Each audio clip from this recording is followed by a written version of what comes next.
Baiklah, Assalamualaikum semua pada hadirin dan hadirat yang mengikuti acara kami di Wisma Gilang Serai dan juga di rumah hari ini ya melalui Facebook. Nama saya Liana dan saya akan menjadi moderator untuk sesi perkongsian kita hari ini yang bertajuk Digitalisasi Kesan dan Peluang bagi Sektor Seni dan Budaya Melayu. Ini merupakan sesi perkongsian yang kedua yang dianjurkan sebagai siri kepada sesi perkongsian yang pertama yang diadakan pada tahun lepas, ya, Hari Warisan tahun lepas. Jadi tahun lepas dibicarakan tentang topik memacu ke arah norma baharu untuk kumpulan seni dan budaya di Singapura. Sesi ini akan berlangsung dalam bahasa Inggeris. Dengan izin saya akan teruskan berbicaralah dalam bahasa Inggeris, ya. Baik, good afternoon fellow guests who are here with us today. We have Dr. Nur Sharil, Chairman of MHF, and also our friends here. My name is Liana and I will be your moderator for today's sharing session. And the session is titled Digitalization, Impact and Opportunities for the Malay Arts and Cultural Sector. This sharing is actually the second one following the first one last year. And last year's session was titled Navigating the New Normal for Malay Arts and Cultural Groups. So this sharing session, although it's 1 year apart, but we hope it's supposed to be a series of conversation and discussion. Yeah. So this afternoon we have three valuable speakers with us. The first is Mr. Saiful Amri. Yeah. He's a theatre practitioner. We have Mr. Burhan Jumadi, a creative designer, and Miss Feza Mahzan, a creative producer, right? So they have experiences in their field of work, which we hope can contribute to this topic of digitalization, which is gaining momentum lately, yeah, with COVID and the different things that's happening in the world today. So before we start, maybe I can give a little bit of primer. So when we talk about Malay arts and culture Malay arts and culture in Singapore or in any part of the world, we need to know that it's not just the arts cover a lot of things, yeah, from visual arts, performative art, writing, literature is also art actually, right? So it's a huge topic, huge category, yeah.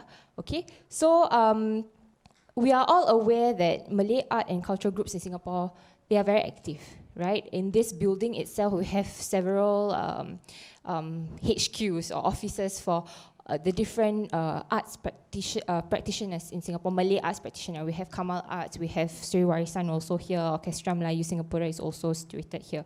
So it's not just in Wisma Gilang Serai, but all over Singapore, Malay arts and culture is very much alive, right? And it's rare that in a weekend that the calendar is empty. Ada je setiap minggu mesti ada aktiviti atau program, ya. So with this spirit or with this background, we need to discuss how are we moving along in this digitalization era. How can our arts and culture groups adapt to this, right, and keep up, yeah? And what are the opportunities if we embrace this digital move, and what are the impacts, right? How do we maneuver? Yeah. Without further ado, we will invite our first speaker, Mr. Saiful Amri, a theatre practitioner, a creative producer, director, writer, and actor. Mr. Saiful has taken his calling as creative producer in Singapore's Malay performing arts scene.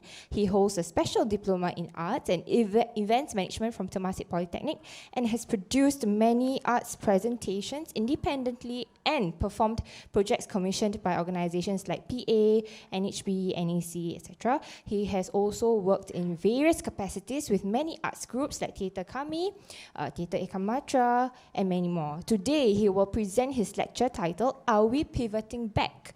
The digital drive back then was for sustenance. So Mr. Saiful will be sharing with us his experience in managing and delivering digital programs, working with the arts groups, and the challenges arts practitioners face in embracing technology. I hope I'm right, but I'm pretty sure he will share more. So without further ado, Mr. Saiful, please.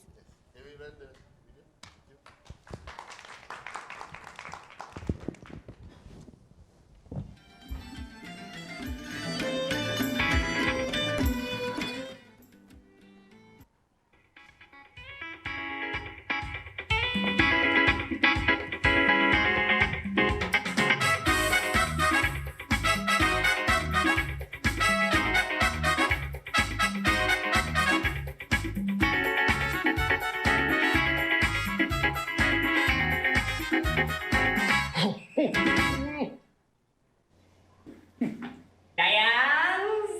Dayang! Datuk ada 3? Oh, Datuk ada 3. Mana pergi lebah-lebahnya semua dalam balai rung ni semua, ha? Working from home? Ha? Ampun tuanku.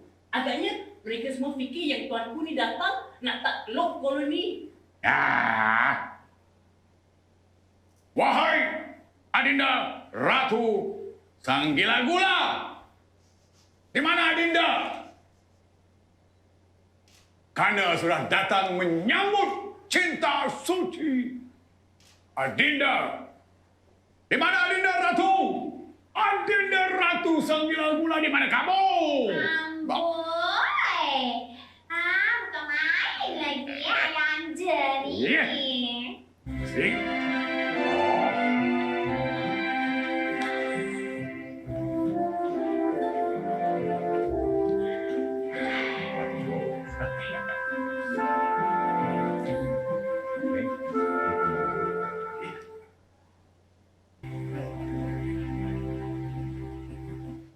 Raja.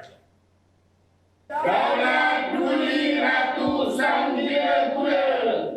Daulat Duli Ratu Sang Gila Gula.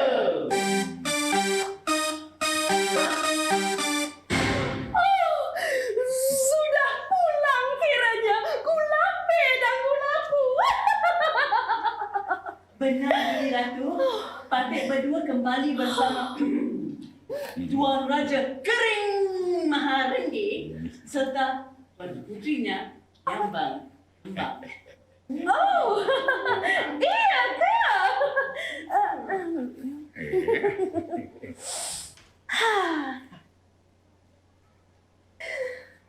Selamat datang, Tuanku Raja Kering Maharenggi dan juga Tuan Putri Kiambang Kembang. Ratu Sang Gila Gula, jenaka bangsawan production by Panggung Digital. This was first webcasted back in December 2020, 2 years ago exactly. Bismillahirrahmanirrahim. Assalamualaikum. Peace be upon all of you here. Salam sejahtera. My name is Saiful Amri. I am one of the co-founders of Panggung Digital, born out of COVID-19. And we are a collective of theatre practitioners. And I have been, let me see if I can do this. Yes, okay. So I've been practicing theatre since 2002, exactly 20 years. And during the earlier days of the pandemic, I was a non-essential. Remember? Yeah. Can we have the next slide? Okay, previous one. Go back a bit. Yes, okay. So I've worked with various theatre companies and have travelled overseas as a theatre actor, practitioner, and have since been multi-hyphenated, as mentioned earlier. I act, write, direct, manage, curate, produce for the stage, and today I call myself a creative producer for the Malay arts across genres. Okay. Next slide. So, yep. Next one. Okay. So today I am here to share this topic. Are we pivoting back? Yeah, pivoted. That was the favorite word back then. Yeah. So now are we pivoting back? And back then, if we were to pivot to the digital drive that was so hard pressed upon us, for me and my fellow practitioners, it was just for sustenance. We are not doing it. We didn't do it for the love of digital art or digitalisasi. Susah betul nak sebut perkataan tu? Digitalisasi, whatever. Okay, so for the next 15 minutes or so, I will be talking about my digital work with Panggung Digital, Anggrek Temasek Bangsawan, and Maya Gallery during the pandemic, and a bit of definition, finding definition, what exactly is digitalization of the arts, and why we need to embrace the digital realm, and the importance of working intergenerationally another tongue twister, intergenerationally in the arts. Okay, next slide. Okay, So a bit of introduction to Panggung Digital. Back to Ratu Sanggila Gula. This it was Panggung Digital's second project that was supported by the National Arts Council Digital Presentation Grant. It was also supported by People Association Community Development Fund. So, okay, how was this project digital? So this was filmed during the circuit break, after the circuit breaker. Sorry. Circuit breaker was lifted, and us artists engaged as who were tagged by non-essentials then could go back out to work, meaning go back to the spaces, the art spaces. So Ratu Sanggila Gula was produced in a green screen studio with the actors performing without an actual set. So what you see was all green and blues. Yeah. So the backdrop and graphics were edited in during the post-production, and it takes, for performers, for actors, it takes skills for us to act in an imaginary set. And takes a lot more skills to execute the post-production editing. So all that was done by fellow co-founder of Panggung Digital, M. Fadlin M. Safri, and he's the techie in the collective. Yeah. So Ratu Sanggila Gula was also created by him. It was first written back in the early 2000s. So we tried to get funding for it, it didn't happen. So it was shelved, and it was all God's work that it was presented for this time. Yeah. So Fadlin's father is Tuan M. Safri M. Manaf, a pioneer of Jenaka Bangsawan, and we are honoured to have him and also Tuan Adiputra as mentors of Panggung Digital. So it wasn't just the young ones that was doing Panggung Digital, for that matter. Okay, next slide. Yep. So prior to Ratu Sanggila Gula, Panggung Digital produced a series of drama radio videos. We titled it Panggung Digital 1.9. Yeah. So we recorded readings of scripts by Nadi Putra, Safri Manaf, and myself. If it was drama radio, we had everyone would write one fresh one and one recurrence. Yeah. So Panggung Digital was our first project that was supported by the NAC's DPG. And how was this digital? Okay, this was recorded via softwares, vMix to StreamYard, while each actor was in the comfort of their own homes because this was during circuit breaker. Tak boleh keluar rumah, tak boleh, we cannot work. So yeah, so we still had to do something. We had to earn some money for sustenance, so we did this project. Yeah, so as non-essentials, we could not leave our homes. So we had microphones, mini mixers, cables sent to each of the actors' home, and Fadlin had to remotely access our computers to set it up properly. So it was kind of weird because we just left our hands here. The mouse is still moving and clicking, and then, whoa, how is this possible? Today, everything is possible with digital technology. And we also had neighbors knocking down our doors, asking if we are okay, because people were shouting and screaming and getting angry and seeking help. Yeah. So, but that is when we know that there's a lot of care around us during that time. Yeah.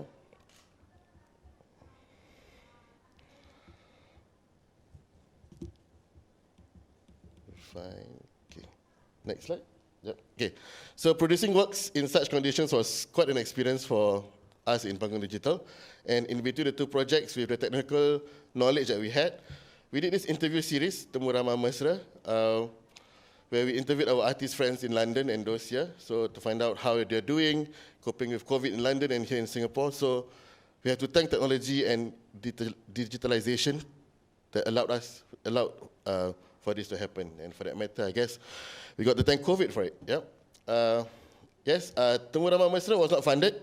It was an exercise just for us to test our digital capabilities. So in this picture, we have Kai, which is who is a Singaporean-based producer, who is in London right now. Yep, till today, doesn't want to come back.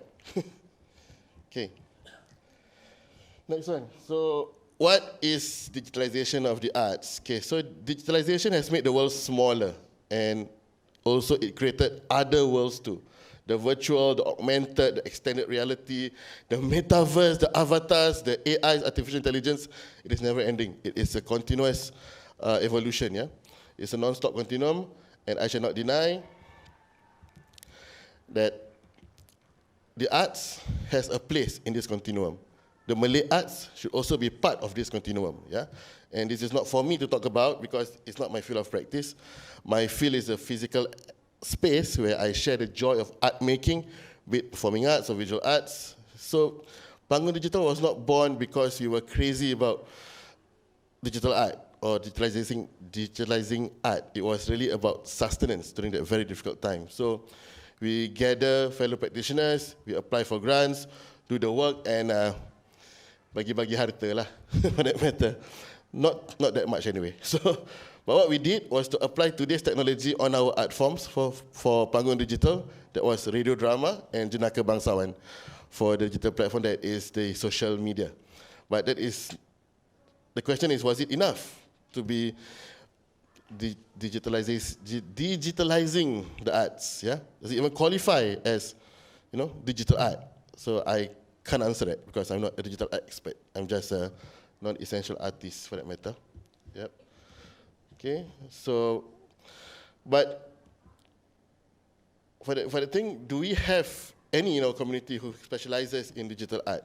One budak Melayu who can work with one artist Melayu and create new worlds, a virtual one with augmented reality where the avatars of the metaverse extends the artificial intelligence. So if there are, let's come together and make magic. We match ourselves and not me.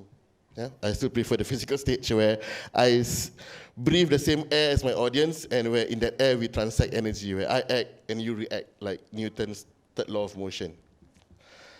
So talking about physics, I remember one of the modules during my engineering study, digital technology, where I learned about the binary system, a method of mathematical expression that uses only two symbols, 0 or 1.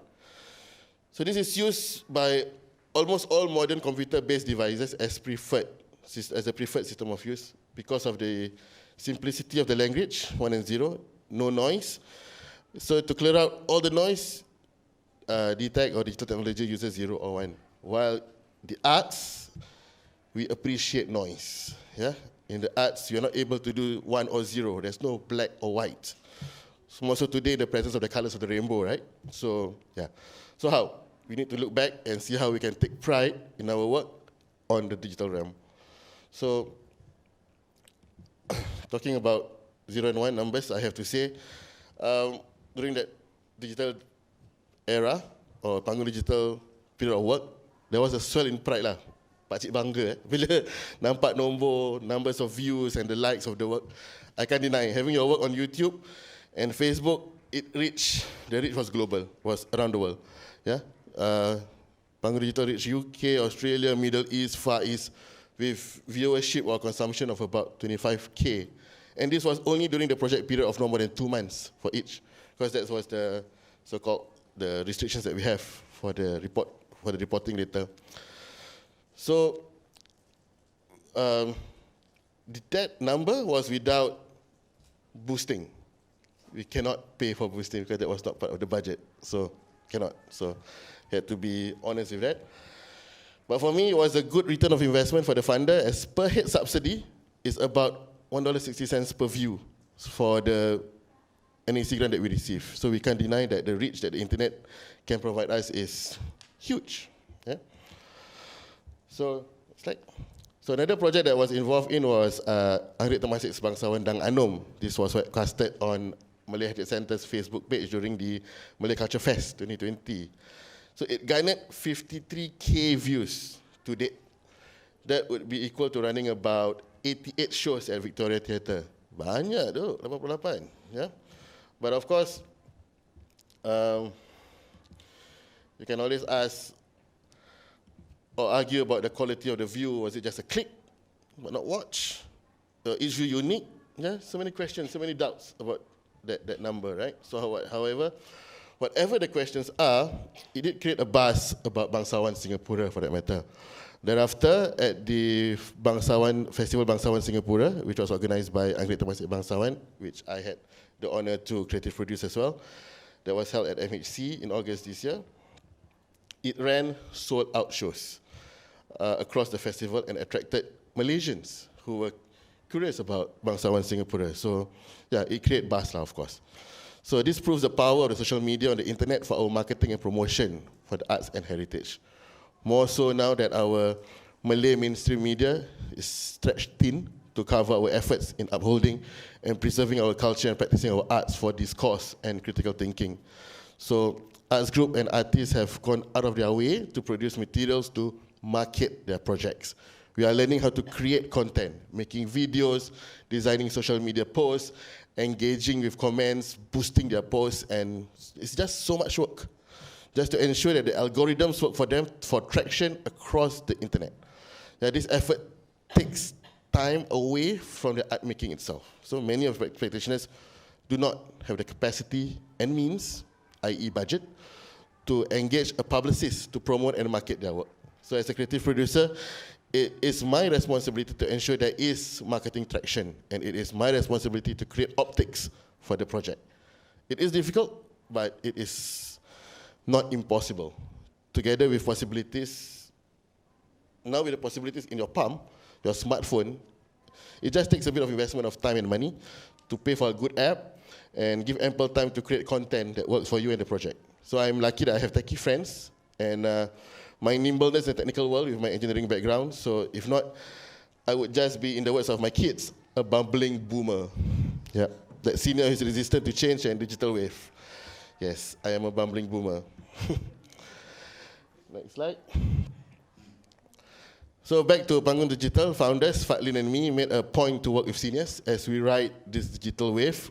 We site surfing with them. We also picked up knowledge from them as our mentors. We took so much from them that no school can teach us. And we were lucky that both Tuan M. Safri and Tuan Adiputra embraced the effort to go digital without any resistance.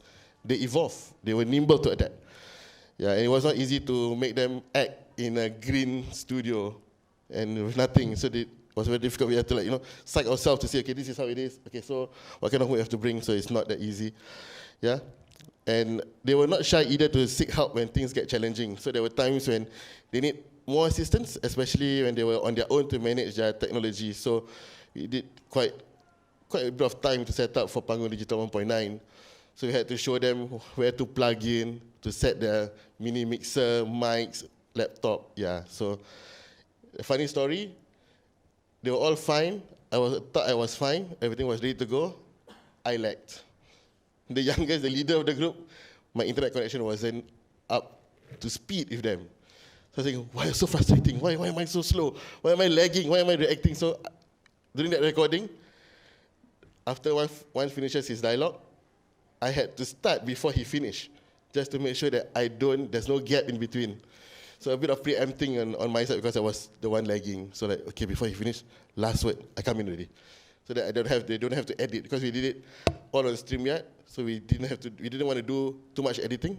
Yeah, so that was a challenge as well. Yeah, so a lot of patience to ensure things happen as how we want it to be. So that's it. Tuan Safri and Tuan Nadi didn't need any campaign like Seniors Go Digital to push them to understand the need for this digital embrace. So, and they are not your usual seniors. So I wonder how did other senior artists and older arts group survive that digital tsunami. So as a younger practitioner, I think we cannot leave our seniors behind, be it digitally or even on the physical stage. And we are happy to see established arts group with veteran practitioners producing works for the digital realm during that time, like Sriwana, Perkumpulan Seni, Warisan, for example, and today, using technology to enhance and add value to their physical productions. Notably today, the frequent use of projection mapping on stage. Yep. So I urge our veteran artists and senior groups to work and collaborate with younger practitioners to ensure relevance and bring the optics of our youth via the use of digital technology in their physical production or online content. So for young artists to work with seniors, just to keep in check our artistic vision of expression, their knowledge and experience could prove invaluable to our production of project. DTech, the technology today, has broken boundaries based on consumption of US traction and optics. Bangsawan Singapura have reached unprecedented numbers, and Panggung Digital have stretched from the Far East to the Middle East through Europe. Now it's time for the physical presentation to take flight and show them live our presentation of beautiful Singapore Malay arts, culture and heritage. But who wants to sponsor? Sponsor the arts for art's sake. Not for the art to be used as a tool for charity, community bonding, social issues. Not that. In our community, we still lack patron of the arts. So patrons of patrons, where art thou patrons? Deny thy project, refuse thy money, but the art still goes on. Yeah.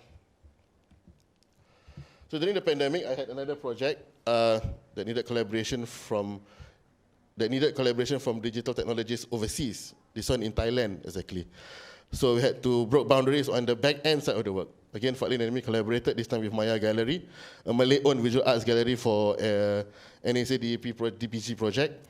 We created Alamaya, a virtual gallery that presented Jeffrey Wandley's work.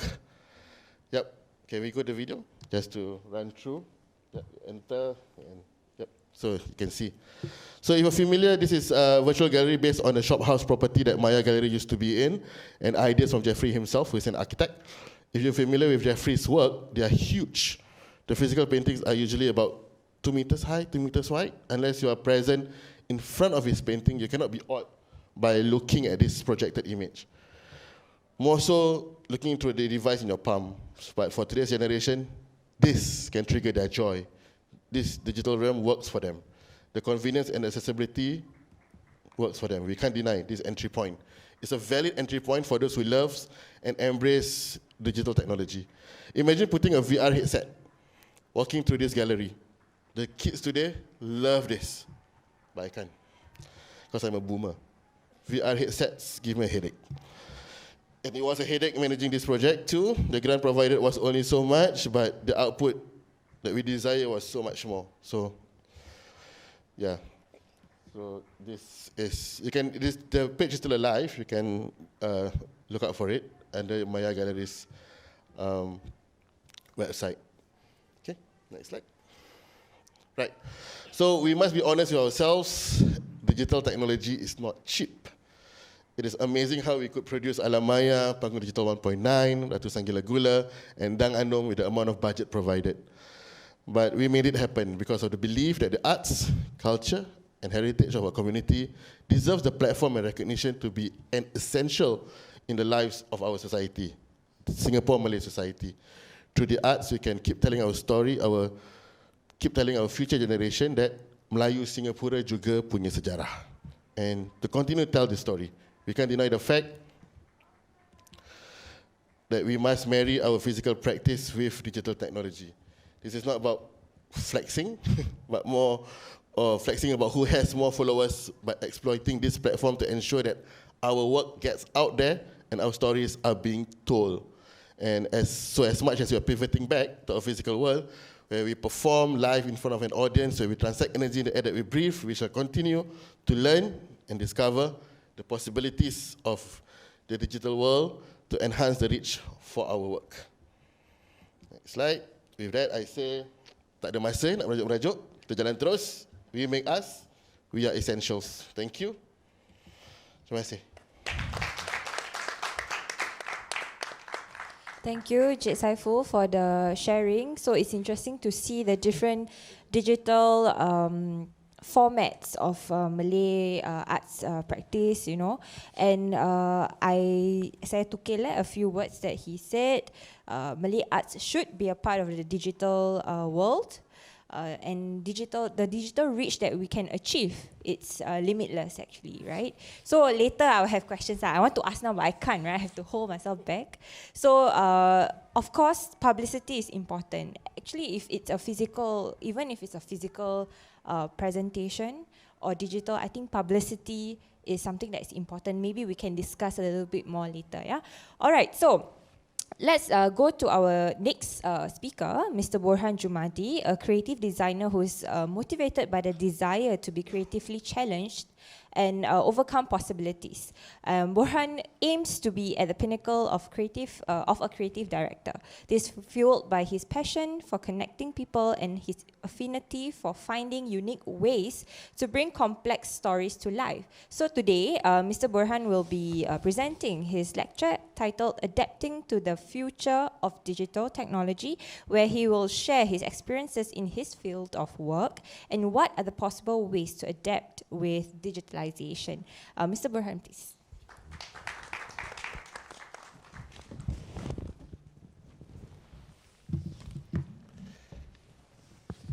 Okay, Assalamualaikum warahmatullahi wabarakatuh.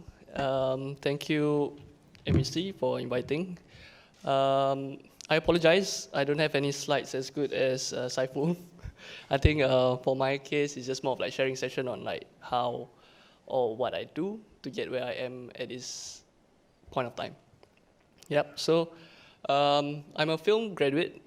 So I've been studying film for close to 8 years. So film production has been in me, in my blood for like years lah. Yeah. So I study more on like directing, operating the camera, etc.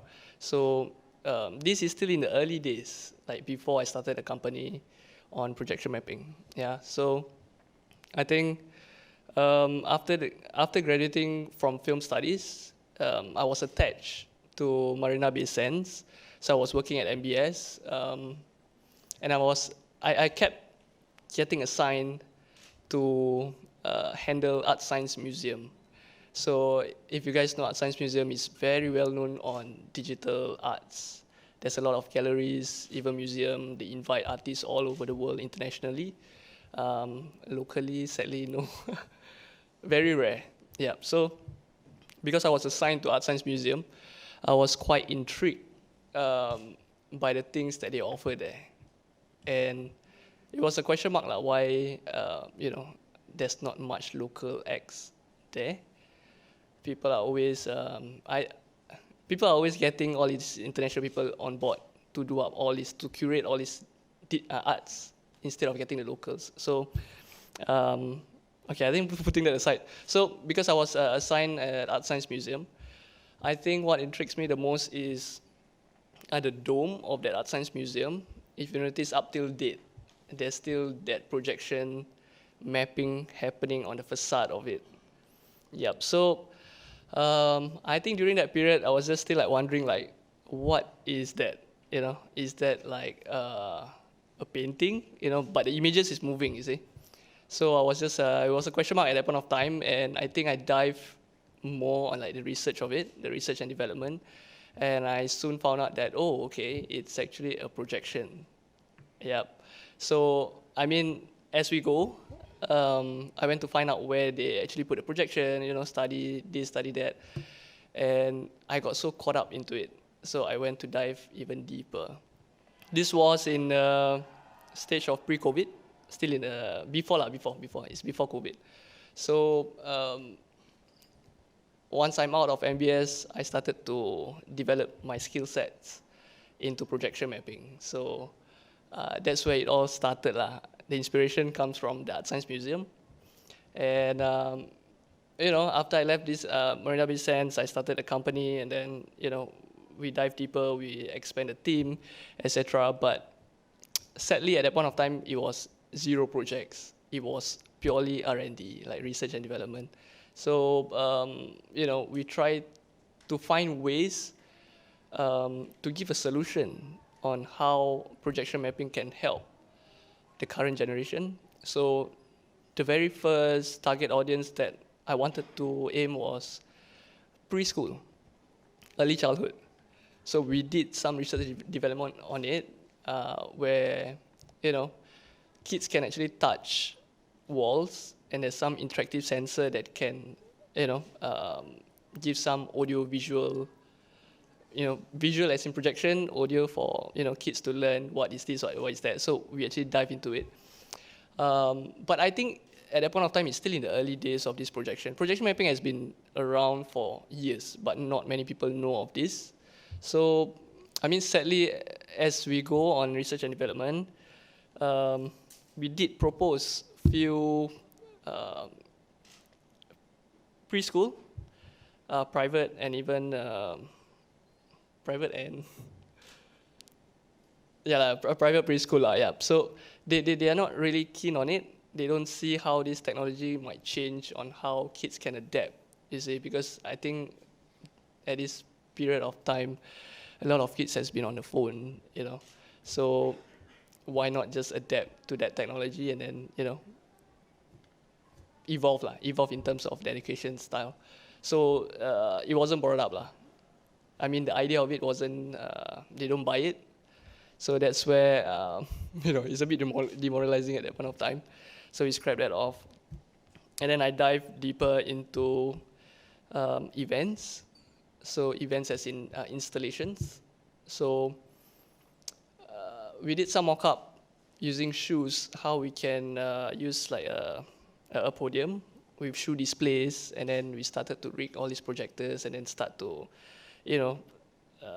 make like the installation alive. I think that's quite nice at that point of time. And then sadly after COVID struck. So that's where, I feel like it's the end of it, but we still push on. So I don't know, it's just a downside of the business at that point of time. So I think moving forward, about a year after that, I started to get more opportunities. People start to recognize and people start to adapt to this projection mapping. And I think from 4 years back to now, projection mapping has been evolving, I think throughout the whole country, be it in like festivals, events, etc. So I think to move forward with it, the opportunity mostly comes from Kampung Glam. So just a bit of background story. I work a lot with One Kampung Glam, and then I work a lot with agencies, government agencies, like URA, LTA, Traffic Police, STB, Singapore Tourism Board. So most of these projects is granted by STBs. So, someone actually recognized my work and then presented it to STB, and then, STB liked the idea. And then it moved forward to, okay, in Kampung Glam, we're gonna bring up an event. Where is the most suitable place to do this projection? So it was a question mark at that point of time, because to be honest with you, when I was at Kampung Glam, I don't know where Arab Street was. I don't know where Kandahar was, So it was quite a new experience to move forward, yeah. And then, they suggested, why not the Masjid Sultan? So that was kind of my debut on projection mapping. So I worked along with Masjid Sultan, Mr. Haji Patel. So on the first year, this event is called Cahaya Ramadan, yeah. So Cahaya Ramadan has been going on for 2 years, and inshallah we'll be coming back for the 3rd year, next year Ramadan. So the first year was quite an experience, to be honest, because I started off company with no projects, and then all of a sudden the transition, it just happened to you work with this big organization, big agencies. So nonetheless, I think Alhamdulillah, Masjid Sultan has been very, very, very, very supportive in terms of adapting to technology. Maybe some people, some of the older folks might not understand why are you doing light shows on the Sultan on the mosque. It's quite a sensitive issue, but Alhamdulillah, Haji Patel is really accepting of it, but we need to kind of walk through and then propose okay, this is what it is, what is it for, when is it going to run through on, but I mean, to just share a few challenges on this particular event, it's always about the timing, because we are doing this event during Ramadan period. It's always about, Isha prayer, and then there's this light show that's happening with speakers, big sound wave, So that's a concern, that's the challenges as well. So we have to work with Sultan Mosque in terms of, the timing of it have to be played after Isha, after Tarawih, etc. But nonetheless, we get it through. So I think the impact, maybe to just share impact that I've seen from first year to second year, the growth of it is that people are more acceptive of it. People like to see this light show. People stay. People appreciate these things. Yep. So second year was amazing. Second year was amazing because there's a lot of ministerial visit. So ministers of state, even President Halimah Yaakob came down. So I was quite surprised that, okay, it's part of the program. So we've host different minister on the Sultan Mosque, and I think all ministers is quite happy with it. Yep. So I think that's why they want to keep moving this thing forward, you see. Yeah, so that's on the projection mapping side. We are coming back for this year, inshallah. March, somewhere around March. Still be the same. STB still wants it to be at Sultan Mosque. So we have to, keep coming out with creative design, make it more interactive. These are just part of digitalizing. Yeah. So that's on the projection mapping side. On the side note, I think to just add on, I don't only do projection mapping. I focus on augmented reality as well. So back in the days, but I mean, I just share with you, but now I stopped doing this AR because I think it's too much of a workload in terms of your spread of scope of work. So AR as well, I've worked closely with National Design Center. So I think they recognize some of my research and development as well. That's why I was approached by them. So they had this banner installation. I think throughout the years, it's been a norm that you see banners all around places to promote certain things. It's always that physical banner, a print-out banner. So they just want to know how we can digitalize it. That's where they want to infuse augmented reality into the picture. So if you can just picture, it's something like you're on your Instagram, Facebook filters, and then you scan the physical banner, and then some artwork start to move. It's more interactive in some ways. Yeah, so that's, I feel, part of some digitalizing arts. Yeah, AR. So projection mapping, AR, and I guess, yeah, that's about it. Yeah. Thank you all. Thank you, Cik Saiful. Maaf, Cik Burhan. So it's interesting to see how so Mr. Burhan shared with us a different type of art, digital. I don't even know how to call it. Digital method, right? If I may, in terms of project mapping. So I will be asking questions because I have a lot of questions. But let me hold back again. Let's invite our last speaker, Miss Faiza Mahdan. She's also, I think, very multi-talented as well. I always see her, at Esplanade giving talks or moderating, right? She's not an unfamiliar face, yeah. So hold on. Let me read your bio first. So Miss Faiza, she is a creative producer and performance dramaturg based in Singapore. She is a producer with the Singapore International Festival of Arts, SIFA, and also Singapore Writers Festival. Her creative vision centers on the contemporarization of traditional art forms, developing new artistic languages, and growing audiences around the artists she works with. She has managed and produced shows of varied formats locally and internationally, programmed and led cutting-edge commissioned works in both art centers and international festivals.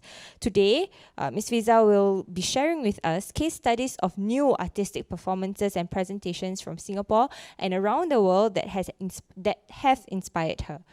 Without further ado, Ms. Fiza, please. Thank you, Liana. I think we can go to my opening slide. Hi, good afternoon, ladies and gentlemen. My name is Fiza, and I'm thankful to Malay Heritage Foundation for this invitation to be part of this panel, speaking alongside my colleagues Saiful and Burhan, whom I admire. I mean, such great work, guys. I mean, people were just like, I'm just going to stay in bed, and you went out and do all these projects, so kudos. So, as Liana have introduced, I am a performing arts producer who have worked in institutions and independently, moving between the local and international art scenes with a strong interest in finding new opportunities for artists to create, art forms to be challenged, and for meaningful engagements with the audience. So today I will be sharing some examples of performing arts projects that have been done on different digital mediums for our own inspiration in finding the way forward in our artistic practices.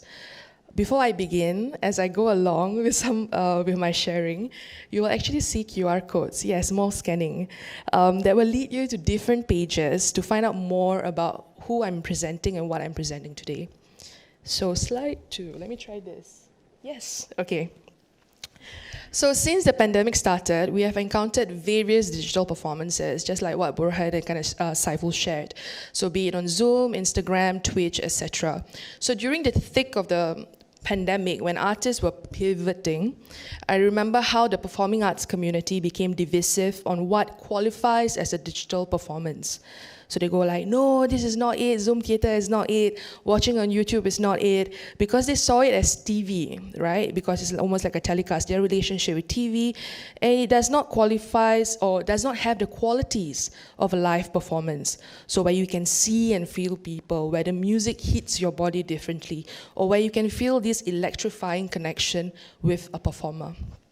So I want to kind of refer to this Steve Dixon's, definition of what digital performance is, and I find that it's the most, apt in terms of describing what digital performance is to me also. I feel strongly for this. Because it says that it helps, the parameters that Steve has put out in terms of the parameters of what we consider as digital performance is the use of computer technologies with live performances central to its content, right? So we're looking at having moving, speaking, performing human bodies, as well as form of interaction. So meaning that it has to be the audience does not only just watch, but there's an active engagement, something that you need to click, something that you need to do, some like ways of walk, like you need to walk and experience the work. So that's how I've kind of defined digital performance. So hence, this is with this definition, it is different from TV, film, and video art, where the performances are already captured and you play it back on a device and you just watch without any interaction or engagement. So now, that's one. Why am I clicking? Okay. So Frogman work was a work produced in 2017 by Curious Directive from UK, and the company creates theatre through the lens of science. They collaborate with actors, creatives, and technicians, and they always try to collaborate with new people to kind of find new methodology and ways of working. So this is a story, a coming-of-age supernatural thriller experienced with virtual reality headsets and live theatre. So audience are seated around the performance area on a swivel chair, as you can see in the image, each given a screen with instructions and a VR goggle to put on. And the VR scenes are filmed in 360 degrees. So when you sit down, you put on the goggles, you can turn around and imagine yourself or feel like you're in the space with the actors. And you can move around in space. So here's a glimpse of what the audience see through the VR goggles. Yep, not this one.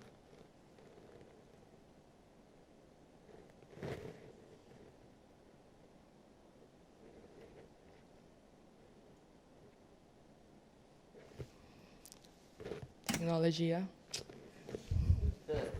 Kan. Let's try to hit play.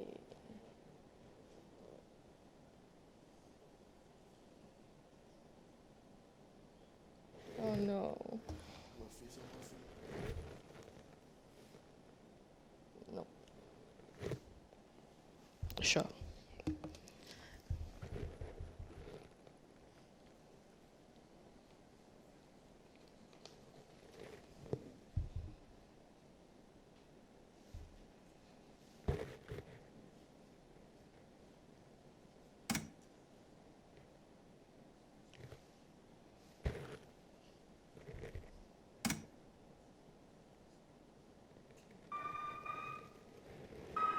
So when you put on the goggles, you'll see this and you hear this. Both nights. Upstairs, Mira was asleep. She goes to bed very late, and I stay up until I hear her turn down her music. And when you I make her move, brush her teeth. you'll see the She room. feeds her fish, and then I tuck her in. On Friday, I fell asleep about midnight, and I heard Mr. Clark come in about 5 a.m. on Saturday morning. I heard a bit of noise about 5 minutes later too, heard him going up and down the stairs. So I went up to the bedroom to check on Mira, but she was asleep. So I went back downstairs to sleep again on the couch. About 7 a.m. I heard his car pull up and Mr. Clark came in.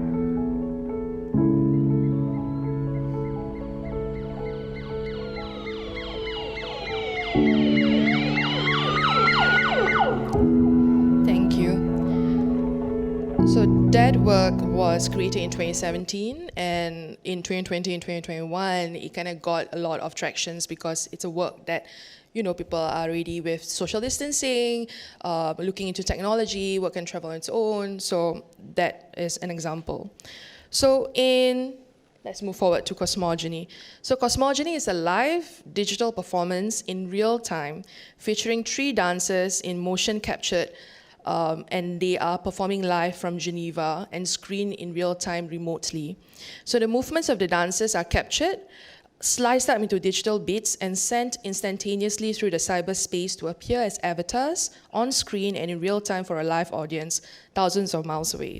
So I had programmed and worked with Giles Jobin for Singapore International Festival of Arts in 2021, where it did its world premiere. And since then, it has been selected in 2022 Sundance Film Festival, and the piece has toured without traveling to 10 cities, 8 countries, and 3 continents, and has won Most Innovative Use of Technology Award. So I'm going to show you an example of how this is done. What you would like to note later, we'll play first this video, and then you see what it is.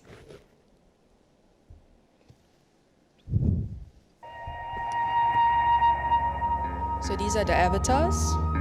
Welcome the spirit. You see, it's a bit too bright.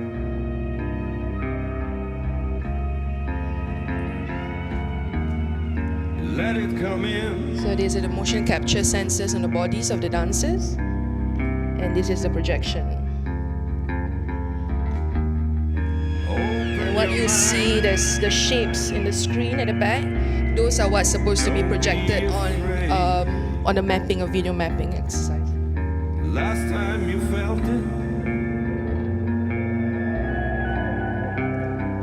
it. So it's a multi-screen performance.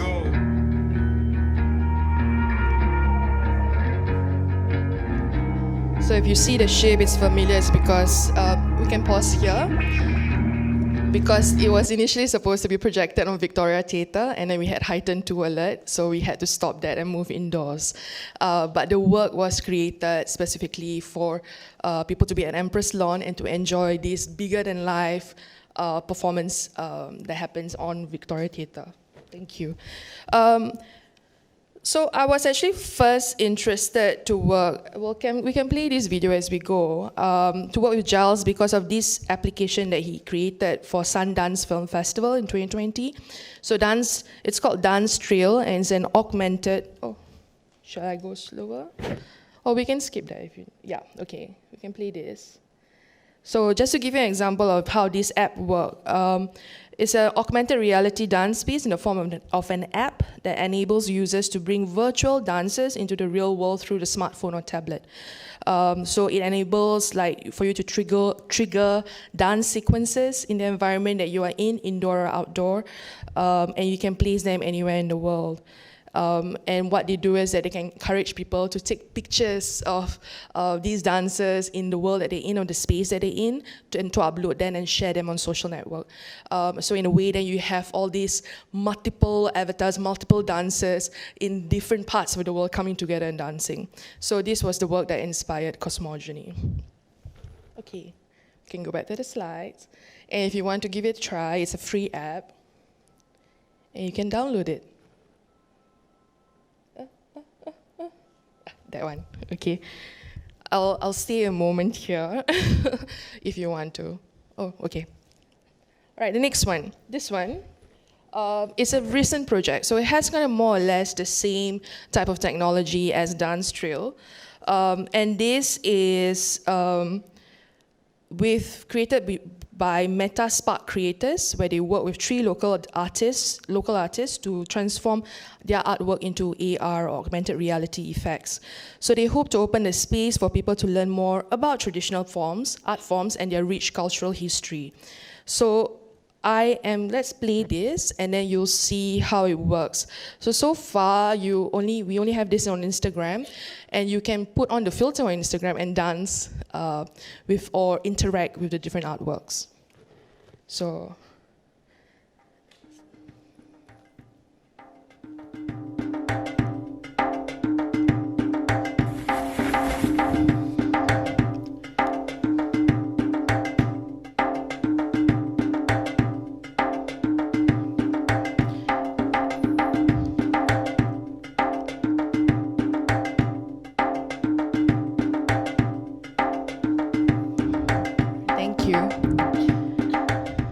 So if you want to even though you have a longo or baju to lipat, right? But you want to dance, you can use this filter, or just dance with the longo or baju.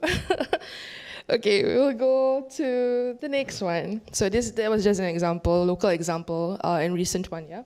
So this is one of my favorite, Center for Arts and Media, and it's called Yamaguchi Center for Arts and Media. And Yamaguchi is so special in a way that they do all these kind of experiments, explorations using art and science and tech. And what they do is it's not only limited to performance, but it is applied to your everyday living. So information or knowledge that you acquire through the experiments, you can also think about how can I make a social space better? How can I provide more access to people with different abilities? So they are into that kind of applied arts and science and tech. So in this project with Israel Galvan, who is a flamenco choreographer and dancer, what they've done is that they have tried to capture his creative genius and try to kind of put that into an AI and see whether the AI could actually dance with him and be another Israel Galvan. So in this algorithm-based art, we'll take a complex, fast-paced zapateado, which is like the movement of the feet, technique of beating time with the feet, which Galvan is a master at, teach it to the AI, and using this learning to express Galvanesque qualities via robotics. So then you see robots kind of dancing. So I'll show a video of it. And so what happens when you have another Israel Galvan? And can the Israel Galvan be the same as the real Galvan? So this is the experiment. When we go through the video, do take note of the sound and gesture that they're doing, and they're experimenting with technology and dance, as well as the robot AI dancer. Let's go to the video.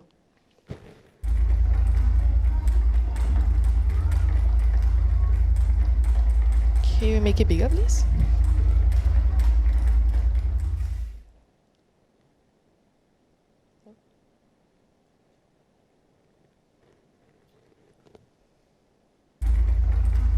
It's all right.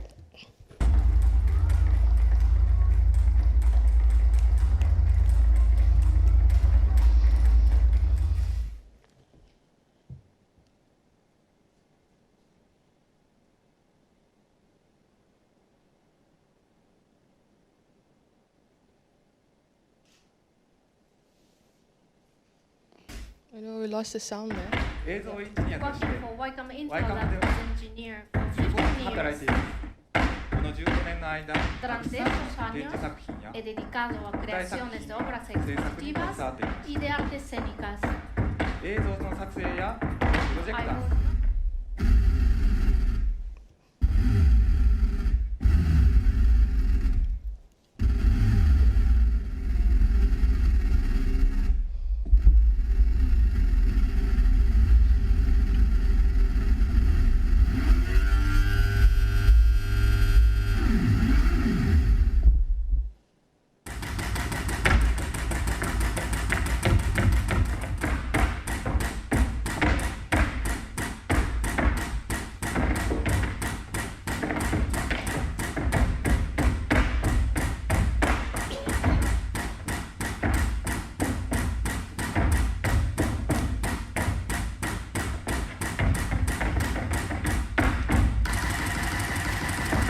All right, thank you. All right, so I hope that gives you a nice example. And moving to this, so I know that when you talk about AI, AR, or VR, those take a lot of technology and resources. So sometimes you don't have the funding that can support these performances. So I want to give you this couple of examples where Hatch, which is a collective of cross-functional theatre makers, is based off their website, based in Singapore and London. And they explore theatre making to produce original local narratives that resonate with global audiences. So I think Saiful kind of introduced them earlier, Kai, who's based in London, with Faisal. And they want to empower others to believe that every story waiting to be told has an audience waiting to be discovered. So in 2021, they created a WhatsApp play titled Keturunan Rumina. Let's go to the next slide. So basically, it's like going into other people's family WhatsApp group and kind of go into the politics, the drama, the exchanges, good morning WhatsApp, forwarded images, etc. And also like POFMA worthy kind of forwarded WhatsApp text, right?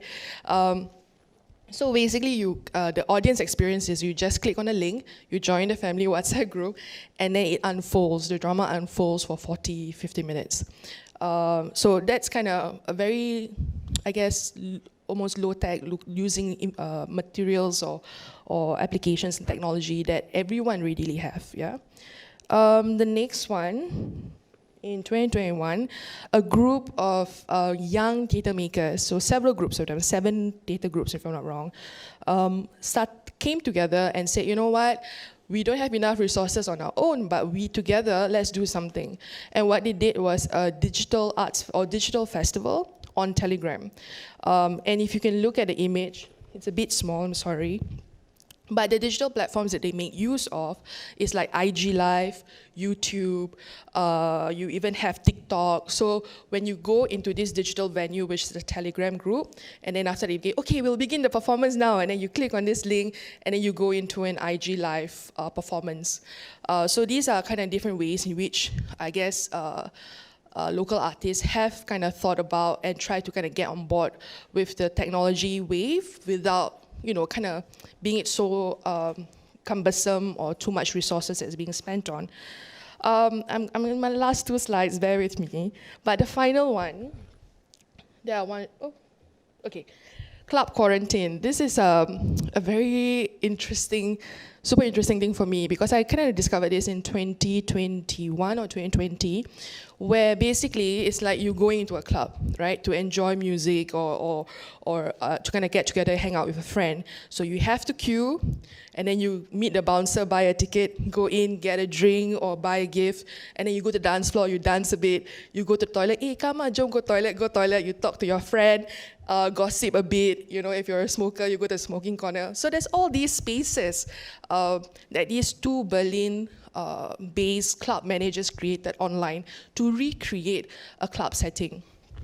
So on the screen, you can see there's a dance floor, there's a cloakroom, there's the bar, there's the bathroom, and the bathroom is really created for people to gossip and talk, so private chats happen there. And as you move in different areas, your listening quality of the music change, right? For example, just now we heard the other event happening, and you see how muffled it is. So the sound that you hear will also have distance, will also have qualities as you move around to recreate the experience that you're in this room and you're moving in the room. So I really like this digital venue. Unfortunately, they don't have it anymore, so I can't give you much information, but I thought it was really brilliant. So the final slide, no, I'm not going to go to the final slide. I'm just going to go to the last one. Yeah, we'll stay in touch. We can talk about my final slide later on during the Q&A. Thank you very much. Thank you, Fiza, for the interesting sharing. So the QR code, I think, was a good idea, to actually embrace technology as well. We can always scan the QR code to find out more, right? So here, may I invite our audience to scan the QR code to ask questions if you may. If you like to ask physically, also can, yeah? We will pass you the mic, no problem. We also have audience streaming in via Facebook, so those questions will come in as well. Sorry, Fadli, I need you to log in again because I got locked out. I'm sorry. So sorry about that. Okay, meanwhile, while this is sorted out, thank you. As moderator, I will have my privilege to ask questions. So maybe my first question will be to Mr. Saiful, Cik Saiful. So I think we heard a lot about digitalization and the examples, but I think we need to go to the basic question first, which I think was mentioned, but it wasn't explored by you just now. So my question is, why is it important for our Malay arts and cultural groups to embrace digitalization? Why is it important, and how my second question is, how can they remain relevant in this era of digitalization? Yeah. I think it all comes back to consumption of our generation today. I think what Fiza shared is another level of digital art already, and that is for technologists or people who are really passionate about doing art in a technological form. But for us today, talking about consumption is really about bringing our community, our society out into the real space. I think that's more for me, is the use of where the digital world is best to be made use of. And the thing is, having, and also, apa tu orang kata, lumrah manusia ni, boleh nampak benda besar, boleh nampak benda yang sedang diwawkan, like projection mapping, ya. Bila nampak benda besar ni, dia macam senang teruja, you know, and they say, oh, wow, this is exciting, and there's loud sounds and all that. Those are attractions. So, raising children today, I have 3 kids, and their interest is totally different from my interest, and I cannot lock them down with a Malay program. Yeah, it's very difficult. Unless I bring them out to a space, to a show, make them sit, pay for a ticket, make them sit for 1 hour, 1.5 hours to watch, then they will understand better. But if it's on the device, in the digital device, it is really watch, 3, 2, 1, swipe, that's it. They're going to come back again, and it gets lost in the digital world. So for us, when we practice for the digital world, it is for who. And the thing is, we need to know who is our market. If let's say we have, for the generation older than me, it is Facebook. Me, it is still Facebook, Instagram. Younger than me, it's TikTok. Yeah. So this evolution is real. So, but how do we trigger interest? Yeah, I mean, if let's say we were to do that dance sequence with a Malay dance, and how do we make it extra interactive? You know, where the kids can go in and do things dalam dunia alam maya tu. Ya, tu yang buat orang excited lah. Yeah, I don't get it, but they love it, so I don't understand. So tu yang, yeah, how do we marry this? How do we put them together? And the thing is, for us, for practitioners of the culture, arts and heritage, I think it's really about how do we make it accessible. It is all in the palm of your hands. So how do you make it accessible for them to come into your realm and make them enjoy it? Then after that, I want to go to this space. Yeah, so that's how it is. So when my kids saw Museum of Ice Cream, and someone did it's not even interactive. It's just about them walking through the space in fast forward mode. You know how they do the editing now, right? Now my daughter was like, my 7-year-old daughter, I want to go here. It's a museum of ice cream. We did one, and it was different. And the thing is, she didn't like it. But my eldest son, who's 14, enjoyed it. Like, apa budak ni? Yang kecil ni just going in to enjoy the ice cream. But my son was engaged with each booth, each part of the museum. Like, okay, so yeah, this coming generation is a bit difficult to understand. So it's all try and error lah. Kita eksperimen, kita never know. Siapa yang sanggup nak fund eksperimen? Yeah, that's not the choice. Yep. Sorry. So I think what we can get from Cik Saiful is that although digitalization is the in thing now, I think it has to go hand in hand with physical practice of the art itself, because like you say, I think it's important to note that things may get lost in digital format as well, right? So it has to be thought out how to sustain or how to increase the interest in arts and culture. So both formats must go hand in hand. That means physical and also digital as well, because we have to cater to the young, we also have to cater to the current generation as well, right?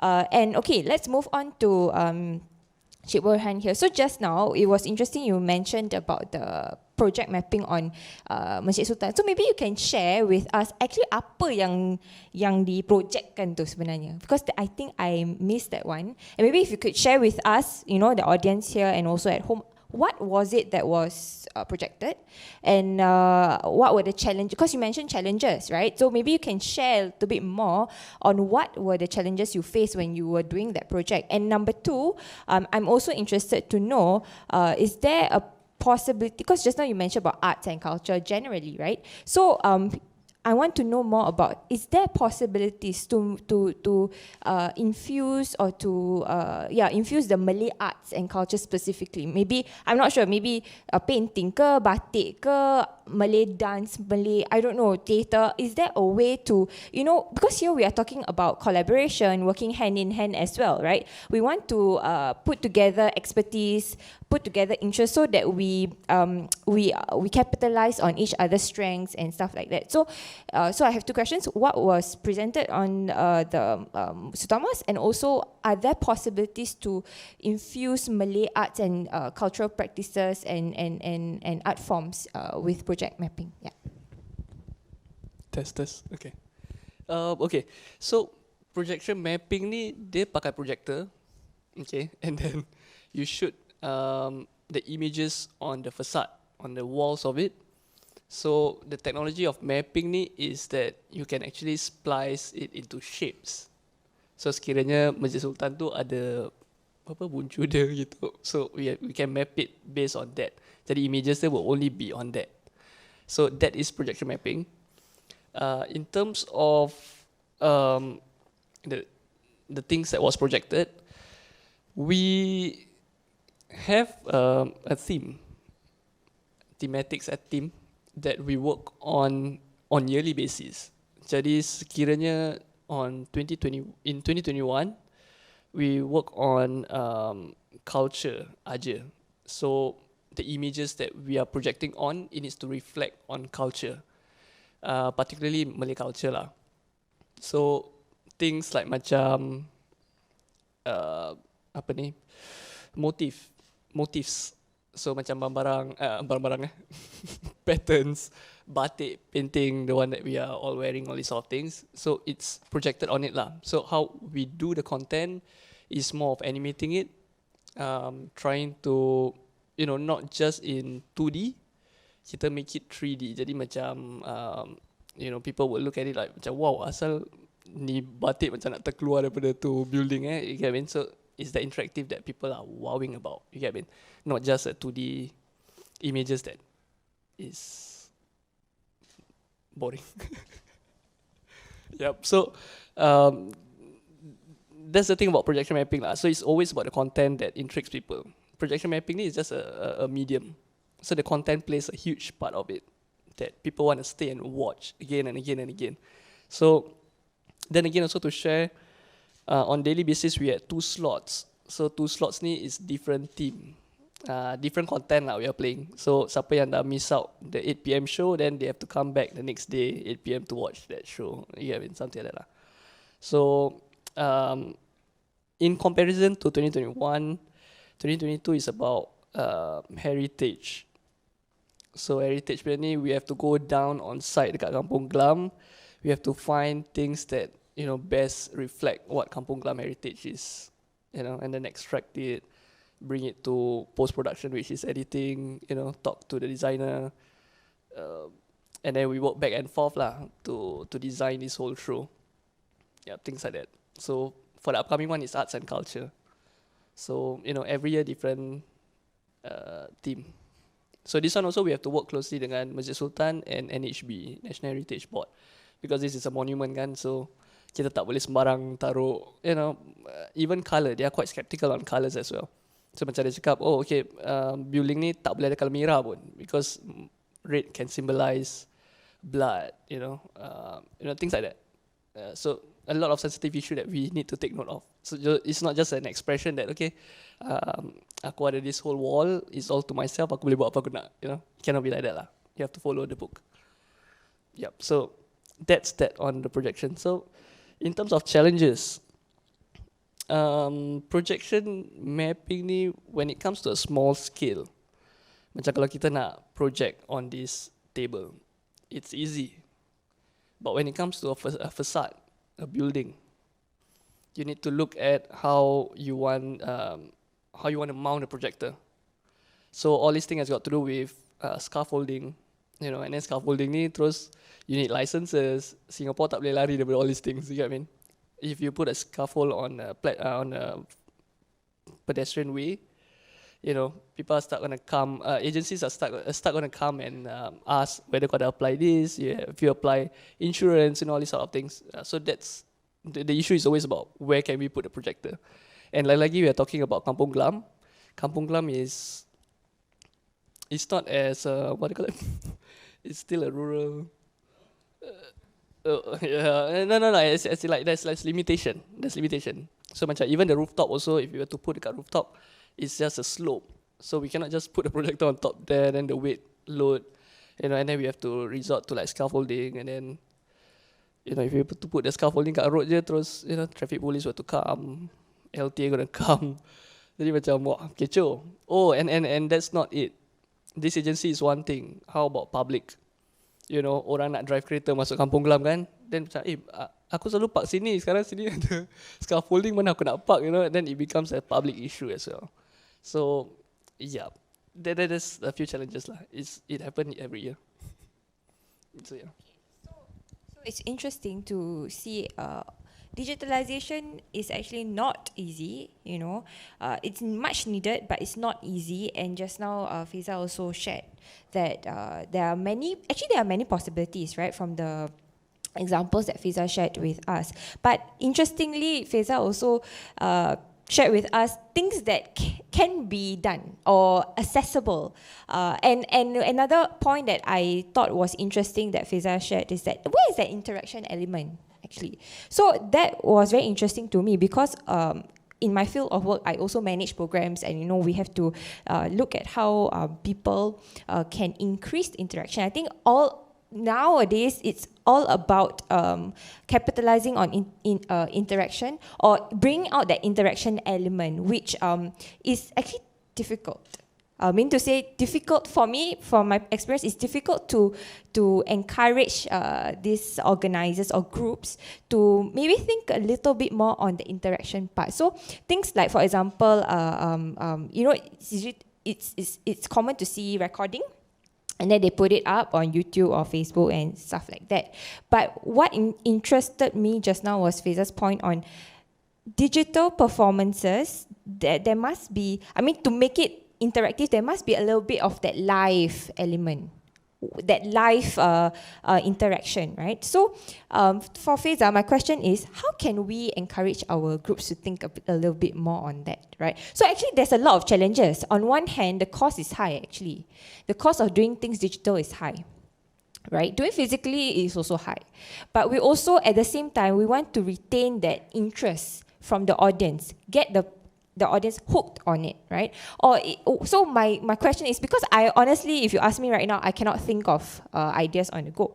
But if Fiza, maybe you can share what are the ways to encourage these groups to think about how to increase the interaction element. Sorry, it's a bit difficult question, but I will give it to you. I don't know whether you are talking about kind of interactive engagement, which is like, you know, give everyone a kompang, beat a kompang, that's really engagement. Or are we thinking about, you know, digital performances and getting these groups to consider digitalizing or the digital, also use kind of like these technologies or computer technologies into their work? Like, I come from a standpoint where it needs to be artistic driven. It needs to be something that would make the work stronger, more effective, that would engage your audience differently, and in engaging your audience differently, it makes them think more about what you're trying to do, or it makes them shift their world perspective. So I don't know whether this is, you know, bercanggah with what we're doing today, but I really think that it's about examining what your creative impulses are and how you want to kind of get that. How do you want to perform that? How do you want to do it? How do you want to reach out to your audience? And so, I mean, there are many different ways of doing things, right? Like even, for example, you look like, I think the Haizat's work with Meta, I mean, it's an old work that, you know, they approach and go, hey, shall we experiment and do something for VR, for AR, for example, and which work, and then you go like, okay, let's experiment. There's also needs to be that impulse to collaborate. And that natural curiosity and going like, oh, I'm curious, what can AR do for Kompang? What can VR do for Dikir Barat? How can I have, like, you know, if I'm isolated again, I have people working from each of their bedrooms, can I still do a Dikir Barat? Maybe those are the questions. How do you get people to question the way that we have been doing or performing culture and tradition, and you know, what else do we want? How are we negotiating our modern day identities with our tradition and our culture? And I think all of that need to come to play. So it's really not, I'm putting a Kompang online, right? A Kompang performance online, but thinking about what does, like what Saiful has kind of pointed out, right? You know, his kids are, you know, interacting with the world differently. And how are you, whether you know your audience enough and go, I want to introduce to my audience this bit about my culture. And the way that I can reach out to them is through TikTok, for example. And then how do I make use of TikTok to think about Kompang again? Kompang, very easy, Kompang performance, right? Is it like, you know, you see TikTok, people are all dancing together, can they do a Kompang choreography together? You know, there are parts that I think you could pull apart and kind of ignite interest maybe, but you know, I really don't know. I mean, it's a long question about sitting down with the artists, and I guess having these kind of prolonged conversations to dig out what is it that they want to do, how they want to do it. You know, for me as a producer, that's what I kind of do most of the time, thinking about with the artists how to best achieve what they want, or how do I help them to kind of achieve their vision, and what kind of resources there are, and connecting the resources, that artistic impulse, the people, the funding that we can get, you know, and putting it together. So I don't know, it's a very long way. I hope that answers your question. Yes, actually I was thinking how you're going to answer the question, because my question was very difficult. But I think I was very inspired by the WhatsApp one actually. I was very like, whoa, actually yes, it makes sense. Like you enter a WhatsApp group and you watch the drama. I mean, it's different lah. I mean, it's a different kind of drama in terms of, you know, comparing to a live theatre performance and versus a WhatsApp drama. But it's an alternative which I think we can accept. I mean, I'm not sure about the drama critics out there, but I can. I mean, as a layperson watching drama, I'm not a drama specialist or anything like that. I enjoy to watch, but for me, I can accept it, right? And it's like what you mentioned just now, is making use of things or platforms that are accessible for everyone, and kind of trying to tweak it and see, hey, what can I do with it, right? To reach out to other people as well, right? You have something to add? No, I think what was very effective about the WhatsApp group was that, the WhatsApp family drama, Keturunan Rumina, is that it is a very Malay family, right? But like, you have all the Malay dramas, family dramas, and conflict and tension, the sharing, the very Malay Muslim also of context, right? But when I was reading reviews of the work, because I didn't manage to catch it, when I read reviews, because they also showcase it in London, or open it to people who are based in London, the context kind of went away, right? People don't understand the cultural references. And so I think, you know, when we're thinking about opening up and digitizing, because, there's this whole world of audience, right? We can get this number of people, Malay arts can go out the world, but there's also need to kind of couple that with, you know, context. How do I give context? How do I provide understanding about the cultural references? So people just don't go, Malay people only do that. But why do Malay people do that? How do they do it? Where does it come from?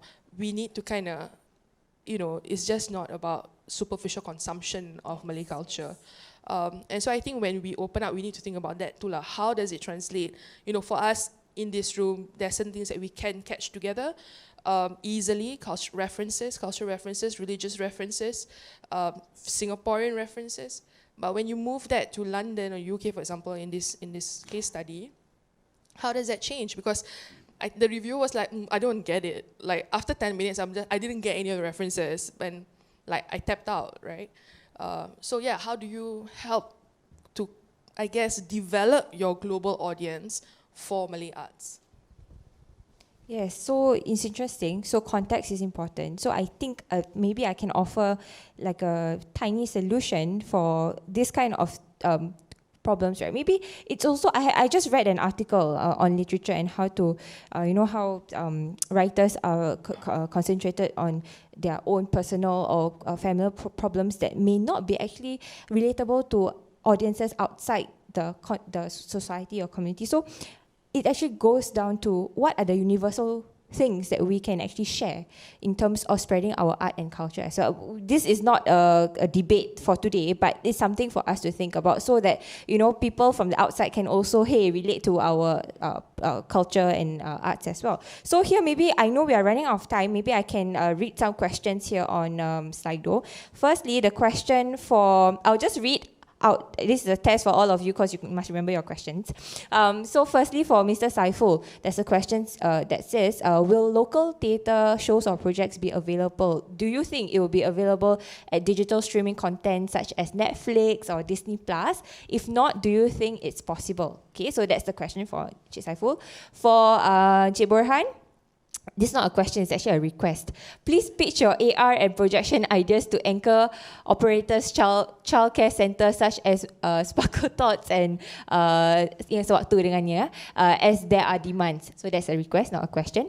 For Ms. Fiza, what's next for you? How do you think the youth of our community can be a part of your projects, such as the things that you work on? How can they be a part of your initiatives that you handle? And so maybe we can start with Encik Saiful first. The question. Thank you.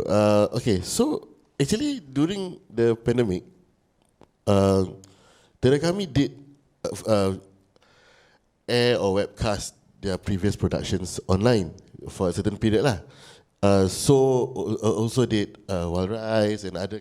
Kami also did some airing of their own old shows back then. I mean it's not impossible. Siapa yang nak beli je lah kan. So barang tu dah ada. Yeah. So like most recently, FFM Festival Film Malaysia, the best film, Spilled Gravy on Rice. It was a theatre script that was written by Arwah Murad, and it was filmed 10 years ago with content that is relevant today, and it was diangkat sebagai best film. Barang dah 10 tahun dah, tapi masih relevant hari ni. Because of the content is a bit too sensitive back then, and today jadi normal, so dia diangkat. So tak jadi mustahil. Kalau ada funder, kalau ada sesiapa yang sanggup, anything is possible.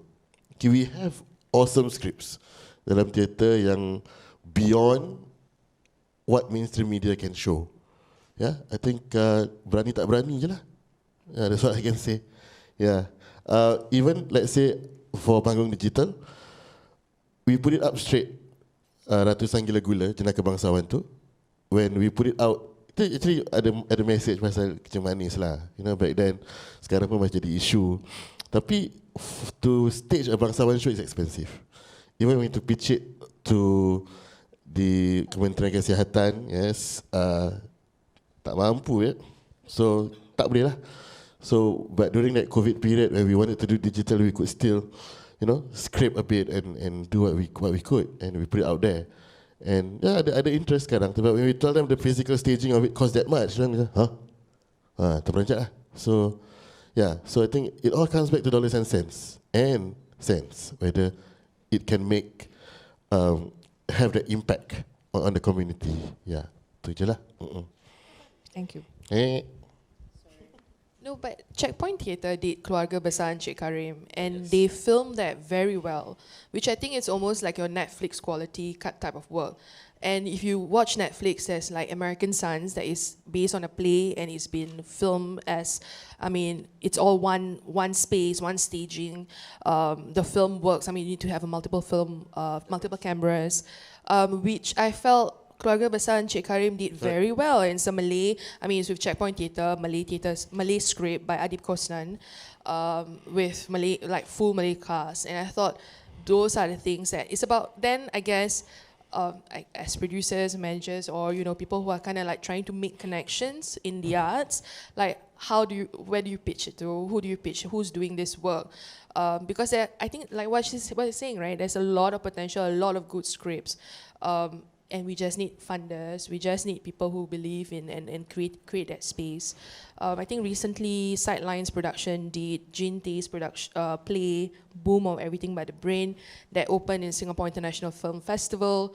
And there is now, I believe, conversations that NAC is trying to kind of start in terms of looking at local literature into film, into theatre plays. I think there's some money from there, I'm not sure, because someone told me, I don't know whether it's a close embargo information, but someone told me that. So if you want, you could maybe start that conversation with NAC. Please don't cover, Please don't cover that. Yeah, please. Oh no, redact. But yeah, I mean, my question is about Malay youth. I don't know whether I work with Malay youth specifically. It's been a while since I've been that young. But I think the opportunities that I try to create is because I kind of see the gaps between your kind of young, mid-career type of artists. So some of the platforms that I've created are, like, for example, developmental platform called Tunjuk Arah. I did that last year on my own, which kind of helps to develop Malay and Tamil theatre directors, because I realized that you have very established, well commissioned directors, but you don't really have the pelapis. And so for me, I was like, okay, there are people who are graduating from LaSalle, from NAFA, people who have taken very informal training through theatre groups and working with community theatres, etc. But there really isn't a platform to profile these people.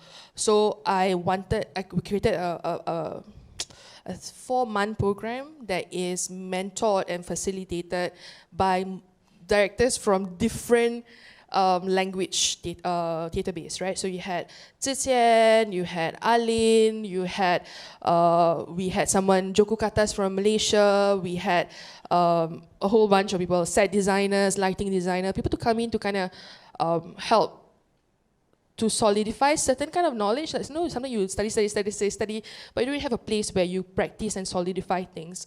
So that was also one of the aims of the program, and to kind of create communities and audience members for them.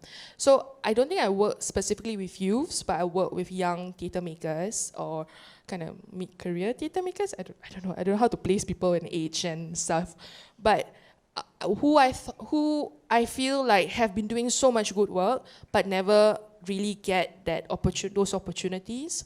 So that's one, and also thinking about Malay dance and contemporary Malay dance making, and how when we think about dance, we always think about it within very traditional kind of conventions, right? And this is also kind of Malay Muslim conventions that you look at, the filter that you look at when you watch dance. And so thinking about, okay, how can contemporary Malay dance making look like? And what's the language or vocabulary that you use to describe these works? Because I think it's important to also kind of create these kind of multiplicities in terms of expressions, in terms of aesthetics,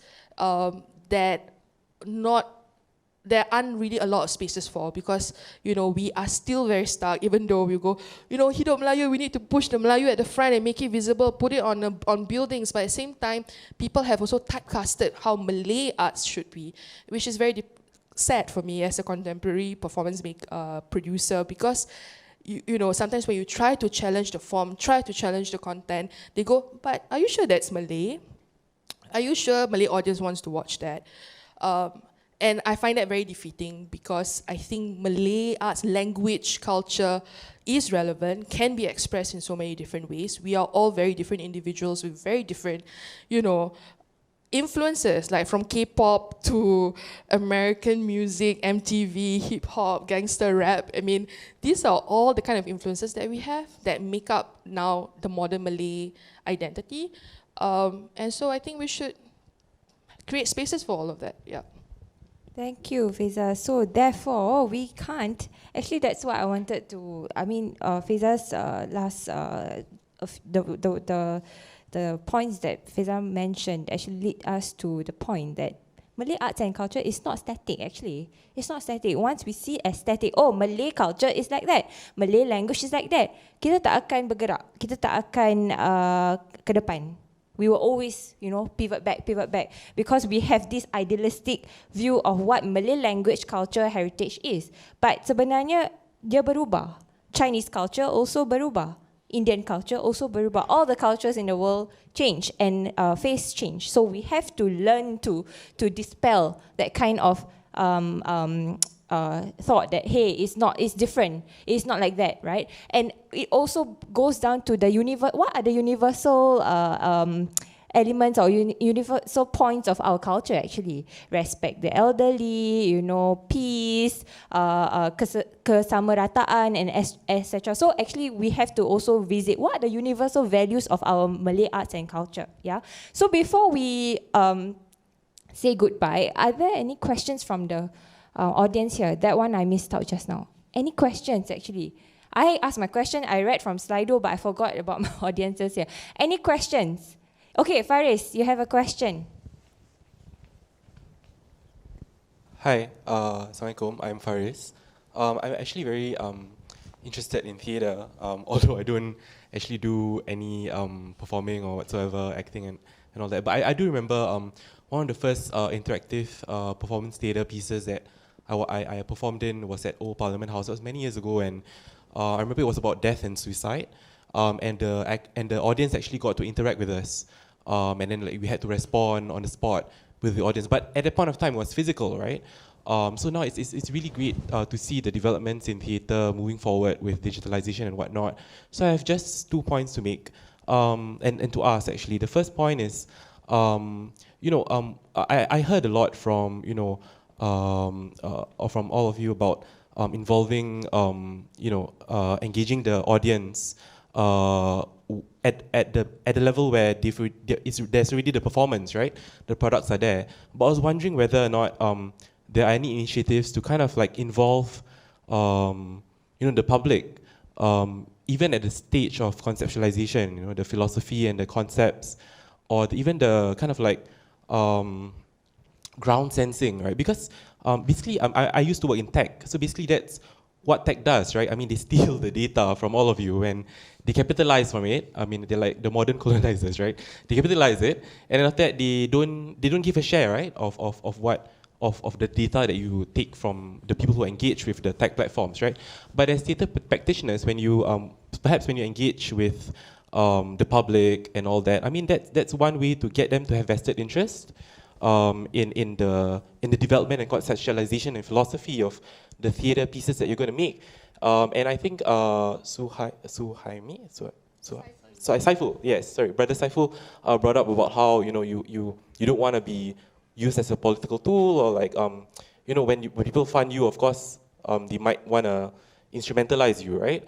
But at the same time, if you crowdsource the ideas, you also crowdsource the IKEA effect, right? Where you go to IKEA, people like to do things, to do more work because they feel like they contributed to something. That's why IKEA is so successful, because when you build your own products, you feel that, it's my thing, right? I had a hand in building this, right? So I was wondering whether our theatre scene can actually membumi in that way. Membumi is not even a membumi word, actually. Membumi is like from Sanskrit, right? But like membumi in that way, like get conceptualization, philosophy and all that, get the audience involved at the start. And of course, as experts in this field, you get to kind of curate it, right? According to your own kind of stance and standpoints and all that. The second thing that I wanted to talk about was, the new kind of like, I would say data is a new goal now, especially cloud data. One very multi-trillionaire just bought a huge tech platform, and we highly suspect that it's because of the cloud data and gold that is in that tech platform. So as theatre practitioners going into that field where it's digitalization and you have like data, a lot of data, and you can. I mean, you're not you're not the fifths. It means the people who control the data, right? But actually, you're there, right? Whether or not like you can kind of give back the voice to the people, right?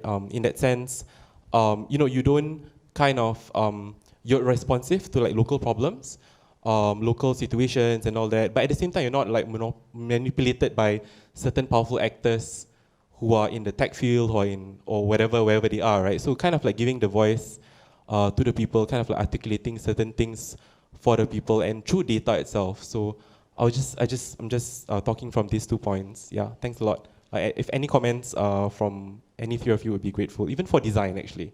Yeah. Thank you, Faris. Yeah, I mean, the form of theatre that's interactive is called forum theatre lah. Bila the stage is open, we do a scene, and after that we ask the audience what they think could happen, and there's moderation and everything else. Kita jarang nampak benda ni done forum theatre usually ada dia punya motif, ada dia punya output yang they want to hear, you know. Tapi kalau nak bawa benda tu to the digital world, boleh je sebenarnya.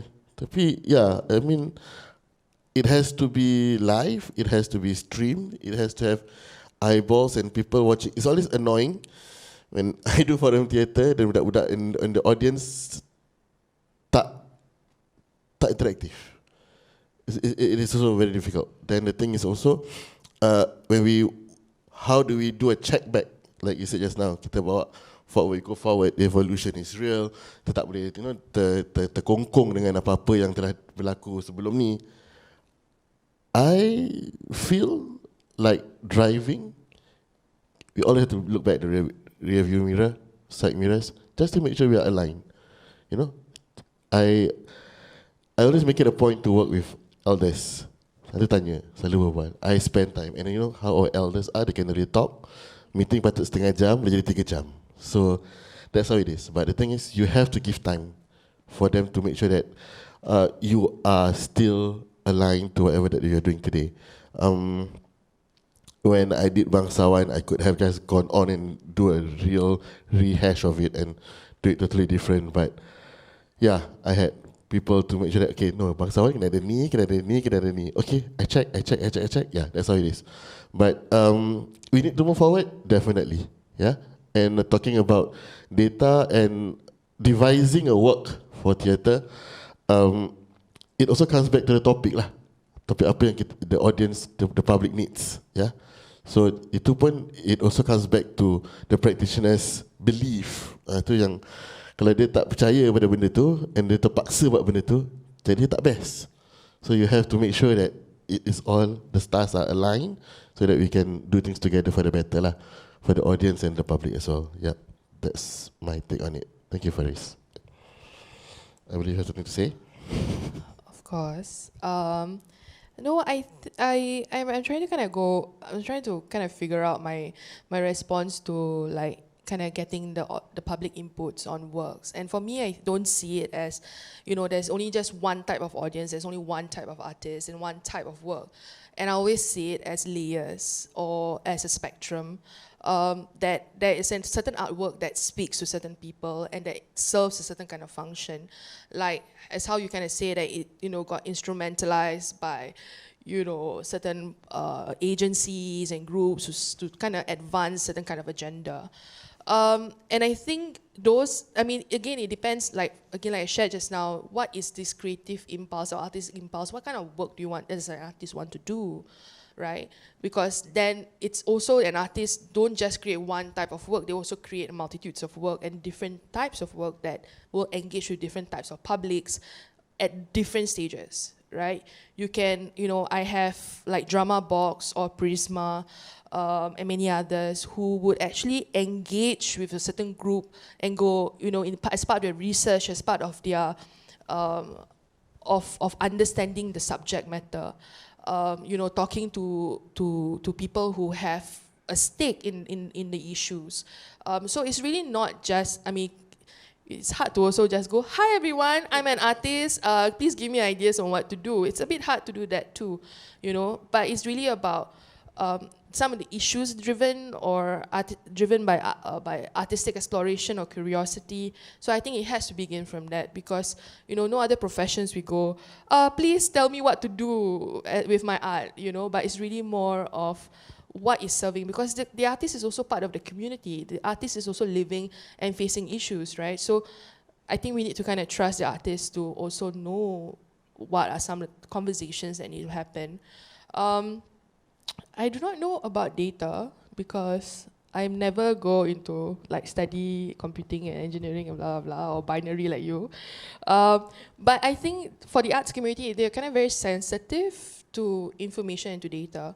I'm very, every time I work with artists, they always go, okay, how are we infringing into someone's, the audience members' information and PDPA and things like that. We're super sensitive about it because I think we want to do right by the work. However, there is of course different aspects to art making, right? And to this, I don't know whether you call it machine, but in marketing, when you market the arts, there is data that is being used. When you buy your ticket and then kind of tracking the habits and what you purchase and what you're interested in, what, the algorithms on Instagram and such. I think those are kind of used for selling and for, tracking behaviors, but not in performance and not in, I'm not sure, maybe we can talk further later, Faris, about what you mean by using data to amplify voices, because I'm really curious about that, but I'm not sure whether I've experienced it right now. Yeah, maybe later. Thank you. Burhan, do you have anything to add? Okay, so I think we are running short on time. Maybe before we go, we will have a token of appreciation session for our presenters here. So may I invite Chairman of MHF, Dr. Nosharil, to present the token of appreciation. Maybe we can have the presenters come forward to take the photo. I've been instructed that the photo taking session will be in front. I will call each person up, yeah. So maybe our presenters can stand by the side. Thank you. All right, so first we will have Encik Saiful. Thank you so much. A round of applause, please. All right, next we have Mr. Borhan.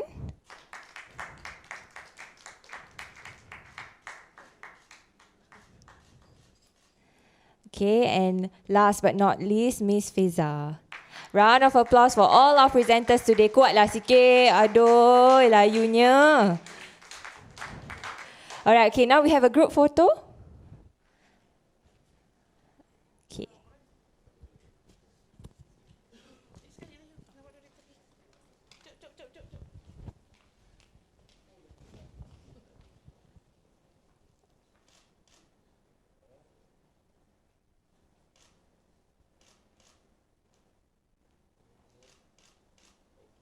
Okay, thank you everyone. Thank you.